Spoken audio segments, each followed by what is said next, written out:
Hey guys, what's up and welcome back to a brand new video. So hope you guys are having amazing days. Guys, back again with a tech video for you guys. So guys, in this video I'll be showing you how to get rid of scratches from the back of your camera lens of your smartphone. So I've been using this Galaxy S10e for almost 4 years, and the camera quality of this smartphone is just amazing. But recently, about 2-3 months ago, I saw that there is a decrease in like the camera quality. I would be seeing all of these strange reflection whenever I would be recording videos. The first I thought like maybe my camera lens or maybe like the camera sensor has gone bad on my smartphone, but after doing some research I found out there are so many scratches on the back of my smartphone camera lens. I think it's due to the fact I put my smartphone with keys and most of the time it's lying on the table, so over time it has collected so many scratches, and due to which it would create this strange type of reflection whenever the light would hit the camera lens. So of course the best thing to do is to replace like the camera lens itself by removing the back glass, but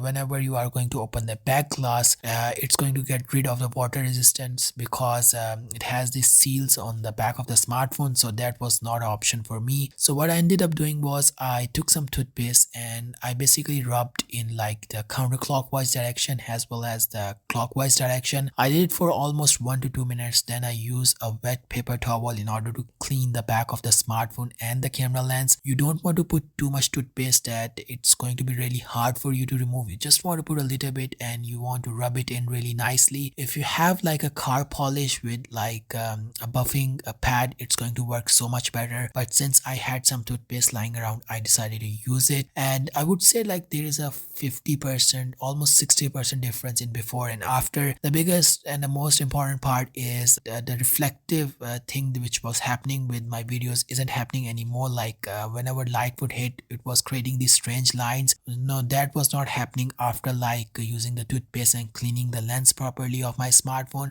So basically it was a really good win-win situation for me, so that was the main reason why I decided to share it with you guys. Now of course there are so many other techniques which you can use to clean the back glass properly or the camera lens of your smartphone, but for me toothpaste option was really convenient, really easy, and this entire process took me around 5 to 6 minutes. And it now I won't be like other YouTubers and I would say like it 100% like cleared all the scratches, but I think it took most of the minor scratches out which was creating the reflection problem in my videos. So I think it's a win-win situation for me, and if you think like your camera lens is full of scratches, you can use this technique. And another thing I would recommend is after cleaning the camera lens of your smartphone, you just want to head into like the camera app of your smartphone and just reset the settings. That's also going to help you in like getting a good video quality back, because most of the time we would be messing with the camera settings, and due to which the original settings are really good. So anyways, that's pretty much it for this video. So if you like the video, make sure to give it a like, and if you're new, consider subscribing or become a part of this channel. And thanks for watching and goodbye.